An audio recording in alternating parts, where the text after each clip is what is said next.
All right, happy Thursday. I'm Senior Meteorologist Wesley Williams. Thank you for waking up with Wesley on this Thursday, April 3rd, 2025. We're going to talk about the windy, warm start to April and then take a look at next week. The second week of April promises some change. We'll probably get a cool down and return to a crisp and drier feel, leaving the muggies behind. But we got to talk about what happened yesterday. If you were out and about, it was certainly windy. You noticed that. Look at the numbers showing the wind gust speeds.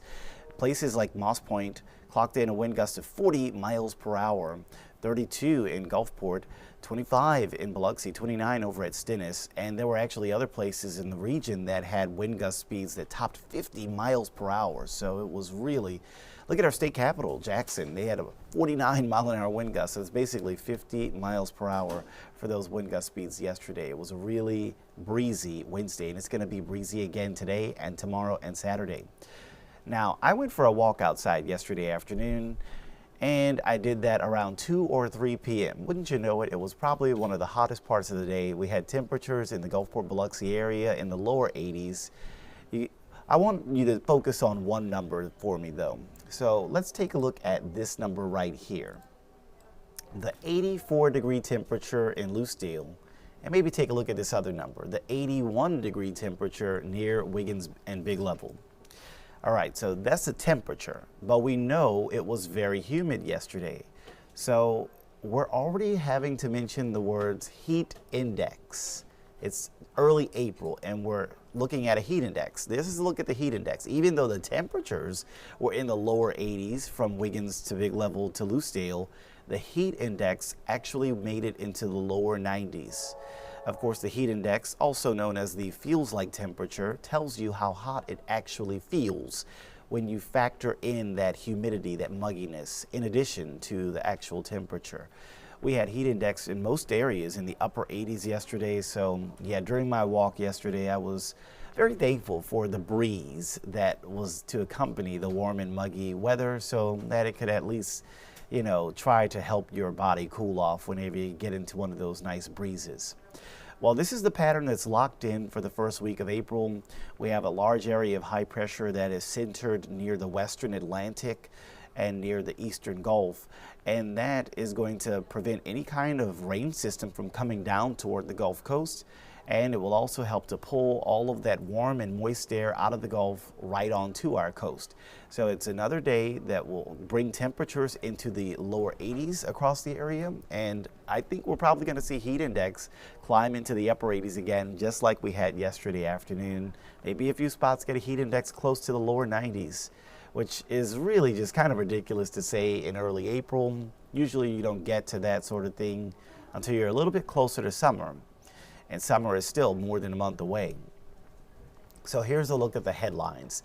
April obviously off to a warm and windy start as we stay very humid through the weekend, but we are tracking some changes. So if you're not a fan of the warmth, if you're looking for that cooler air, you're looking for the drier air, look no further than next week. Here's a look at the change that's on the way. So we've got the wind speeds there, and yes, they are high for now. So it's hold on to your hat territory for the next few days. But by the time we get to Sunday and beyond, those winds will relax.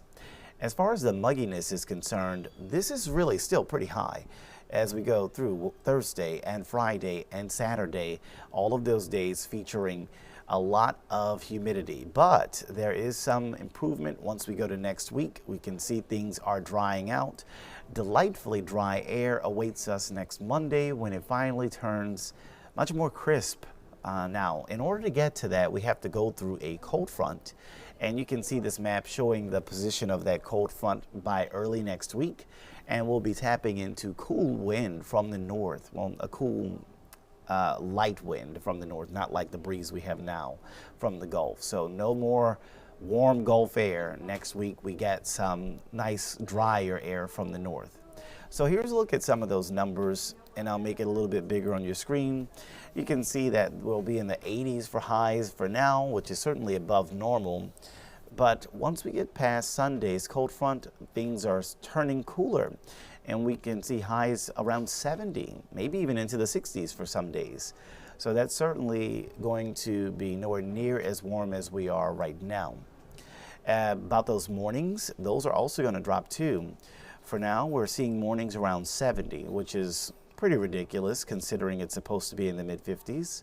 But don't worry, mornings drop back to the 50s next Monday, and then we'll even get some chilly mornings in the 40s next Tuesday morning and next Wednesday morning as well. So cooler air on the way. We just have to get through a cool front. And while there is a spotty shower possible today, tomorrow, and Saturday, the best rain chances don't really come in until around Sunday.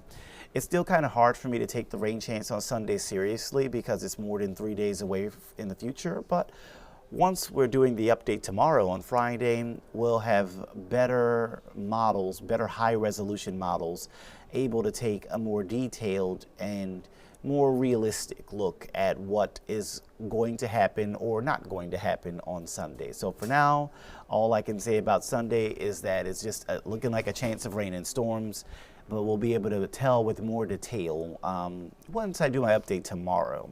But today, there's just not enough high resolution data available for Sunday to really be believable as far as what the weather forecast is looking like. And of course, there you go to next week. Things will turn cooler. You're looking at Monday, cool highs in the 60s.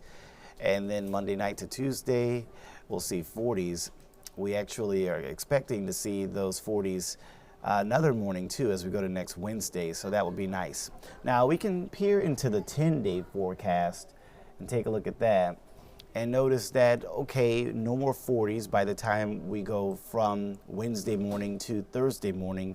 But even still, it looks like it kind of stays dry. So one thing I'm excited about is at least I don't see any big rain chance around next Saturday.